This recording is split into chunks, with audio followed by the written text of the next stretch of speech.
أعوذ بالله السميع العليم من الشيطان الرجيم بسم الله الرحمن الرحيم وإن كنتم في ريب مما نزلنا على عبدنا فأتوا بسورة من مثله وادعوا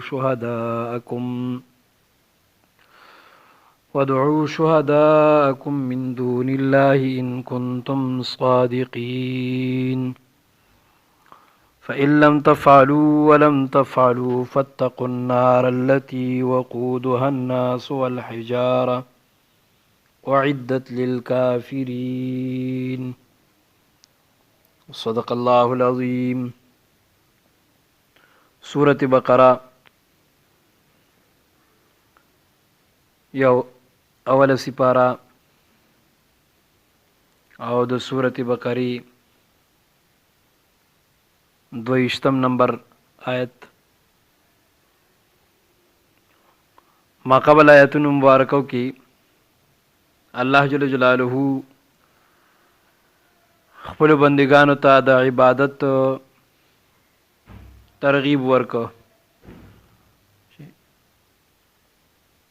چې صرف اور صرف د الله جل جلاله عبادت کوي، ځکه چې هغه دا هر څه پیدا کړی دي او هغه د عبادت لایق دی. اوس دی آیت مبارکه کې الله جل جلاله د دې مشرکینو د یو اعتراض دفع کوي. هغه اعتراض به د دې مشرکینو داو چې مشرکینو به جناب رسول الله صلی الله علیه وسلم باندې اعتراض کولو چې دا قرآن عظیم شان تا د ځانه جوړ کړی دی او دا د پیغمبر صلی الله علیه وسلم د ځانه جوړ کړي کیسې دي او په خلکو باندې بیانوي. نو الله جل جلاله په دې آیت مبارکه کې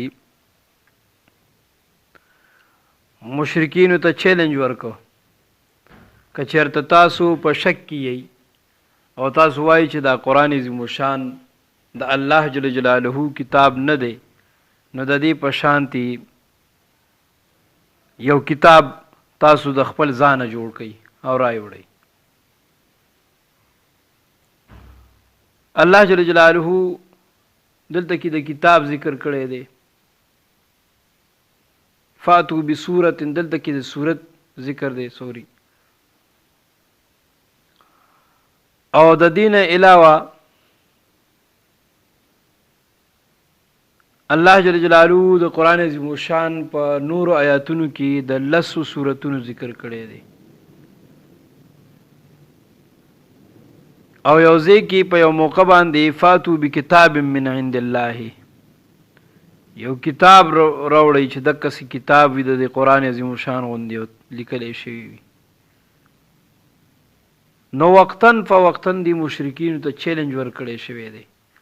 اول د یو کتاب چې زی تاسو وای دا د الله جل جلاله د طرف کتاب نه دی او دا پیغمبر علی السلام د ځانه جوړ کړی دی، نو زی تاسو یو د ځانه کتاب جوړ کړئ. بیا چې د کتاب د چیلنج نه عاجز شو، نو الله رب العزت ورته فرمایي فاتو بعشر سور مثله مفتریات، زی یو 10 سورتونه جوړ کړئ. قرآن عظیم شان کې ټول 114 سورتونه دي، نو الله رب العزت ورته فرمایي چې تاسو یو 10 سورته جوړ کړئ د ځانه جوړ کړی شوي چې 10 سورته دا غي چیلنج هم قبول نکړی شو. نو بیا الله رب العزت فرمایي چې زی یو سورت فاتو بسورت من مثلی، دلته کې د یو سورت ذکر دی او یو سورت هغه کمه درجه هغه 3 آیتونه دي، لکه ان اعطیناک الکوثر دا 3 آیتونه دي. دومره یو سورت راوړي، نو دا غي مقابله مونږ کړی شو، د یو آیت مقابله مونږ کړی شو. او دا قرآن عظیم شان داس یو معجز کتاب دی چې یوازې د نبی علیه الصلاۃ والسلام په زمانه کې د دې چیلنج نه بلکې تر قیامت پورې څوک چې د دې قرآن عظیم شان په مقابله کې بل کتاب نشي راوړی او نه پیش کولی شي. یوازې دا د نبی علیه الصلاۃ والسلام په زمانه کې خاص نو، بلکې اوس هم تاسو مونږه مسلمانان غیر له چیلنج ورکولی چې تاسو داسې نه منئ نو د دې غونتی یو کتاب راوړئ. څوک هم داسې کتاب نشي راوړی او نه داسې یو صورت راوړی شو نه داسې یو آیت جوړولی شي. د دې قرآن عظیم شان داسې معجزې دي او داسې معجزاتي کتاب دی. د تمامو انبیاء کرامو معجزې د هغې د ژوند سرې وي او چې کله به هغې د دنیا نه تشریف یوړو نو هغه معجزه به هم ورسرې ختمه شوه. د آقای نامدار صلی الله علیه وسلم معجزه د هغوی د مبارک وفات نه وروسته هم چې دی مونږ او تاسو سره ده چې هغه قرآن عظیم الشان دی او د دې غوندې کتاب څوک نشي راوړی. څه زمانه مخکې یو انګریز په جامع ازهر کې په عربی کې پی ایچ ډي کوله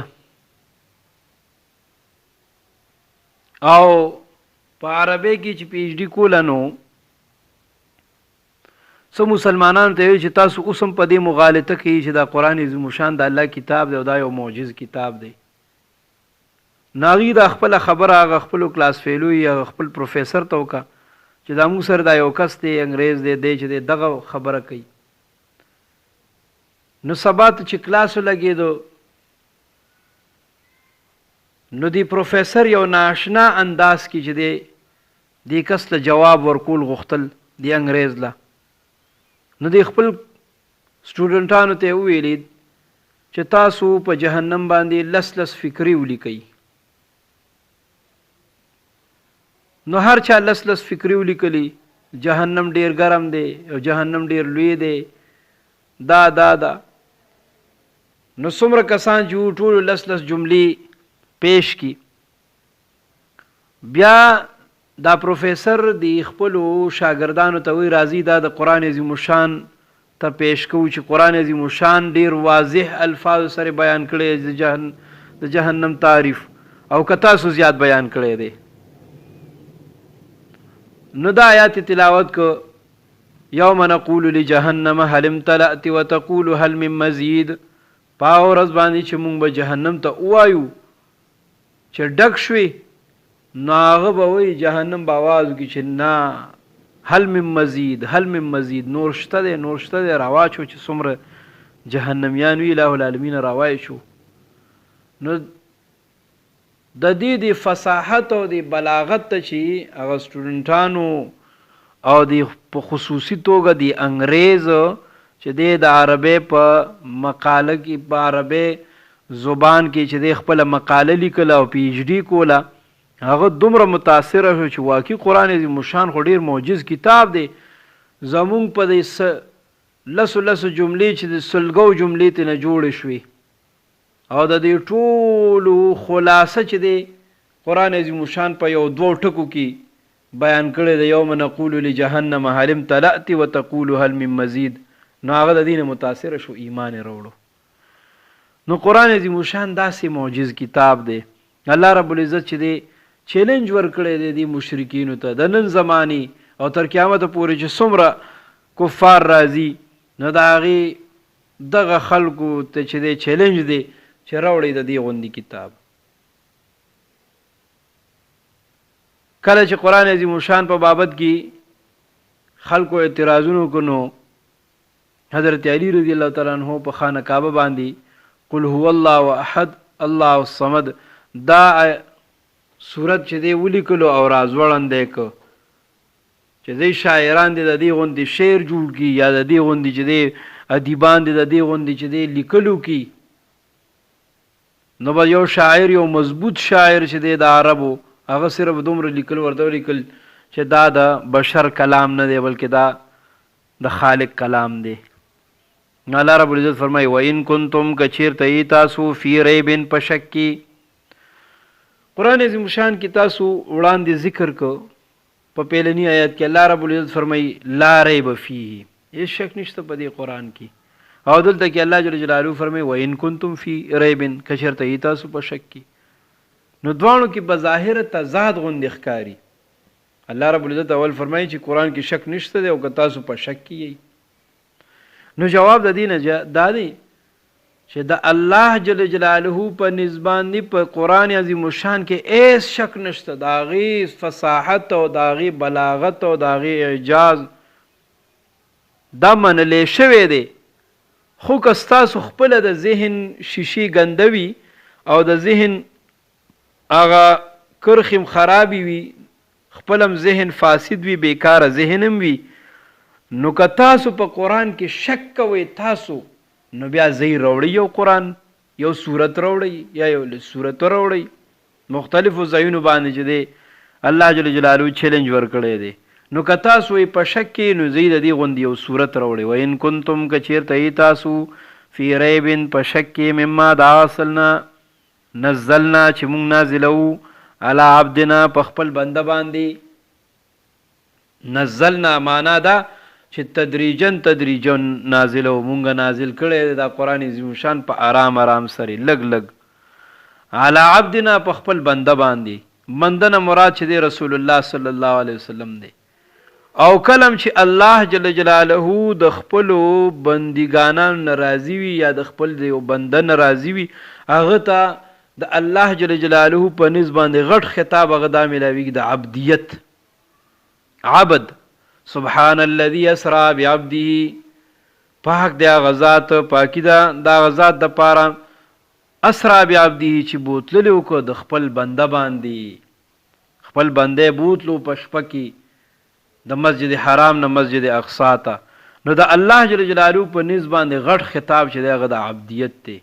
مونږ او تاسو خو وایو مونږ د الله بندګانان یو، خو چې الله وایي او دا زما بنده دی نو بس د دې نه غټه خبره نشته. الله دې مونږ او تاسو په خپل عبدیت کې راولي. لکه چې څنګه د قومونو په نسبت باندې یو غټ خطاب وي، لکه د انګریز په نسبت باندې سر خطاب دی، یا زموږ استادو په نسبت باندې چې نشان حیدر او دغسې نشان امتیاز او پلان کې پلانه، نو دقسې د الله جل جلاله په نسبت باندې غټ خطاب چې دی هغه عبد دی.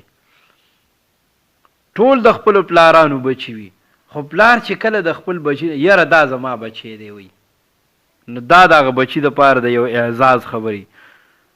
نزلنا مونږ نازلو علی عبدنا په خپل بنده باندې دی کې عقاید و جهان صلی الله علیه وسلم د هغه لوړې مرتبې طرف ته اشاره ده چې مونږ نازل کړی علی عبدنا په خپل بنده باندې. فاتو نو تاسو راته وکئ بصورت په یو صورت سري من مثله چې په شان د دې وي، په شان د هغې وي، یعنی د دې صورت په شان دی په فصاحت او بلاغت کې وي، دقسې یو صورت راوړي. نو دی بیا د دې په مقابله کې صورت څه آیتونه او څه د هغې جوړ کړه، خو داسې و چې ویلم چې دی ګناه ده، داسې یو هغه چې ټولې کنځلې وي داسې هغه یې جوړ کړه. ودعو راوبلئ شهداکم خپل ملګري من دون الله ما سوا د الله جل جلاله نه چې څومره ستاسو خوښ یې هغه راوبلئ. ان کنتم صادقین که چېرته تاسو رښتوني یئ په دغې کار کې، که چېرته دغې کار کې تاسو رښتوني او دا دعوا تاسو سره د دلیل نه ثابتول غواړئ، نو بیا چې دی تاسو ثابته کوئ او راوړئ دغه خپل د دې غونته کې یو کلام جوړ کړئ. فإن لم تفعلوا که چېرته تاسو دا کار ونه کو، ولن تفعلوا او هرگز به هم ونه کړی شئ، که چېرته تاسو دا کار ونه کړی شو او هرگز به هم ونه کړی شئ او نه کولی شئ، نو بیا څه چل دی؟ فاتقوا النار التي پس ځان بچ کړئ د هور هغې نه وقودها الناسو چې خشاک د هغې الناسو خلق دي. دا هور داسې هور نه دی چې په ډکو مکو باندې بلیږي، نه دا په انسانانو باندې بلیږي. والحجارت او کاڼي دي اعدت تیار کړی شوی دی للکافرین د کافرانو دپاره. انسانان خو صحیح دی د ګناه په سبب باندې ورکې ورچولی کېږي، خو دا کاڼي پکې څه له ورچولی کېږي؟ وایي کاڼو نه مراد چې دی بوتان دي، د دې د سپکاوي دپاره چې هم والي دا هغه ستاسو خدایان دي چې تاسو به ورته چې دی د رامدد چغې والي، دا دی نن دا تاسو سره چې دی دام په څه کې پراته دي؟ په هور کې پراته دي. الله رب العزت دې موږ او تاسو د هور نه وساتي. واخر دعوانا الحمدلله رب العالمین.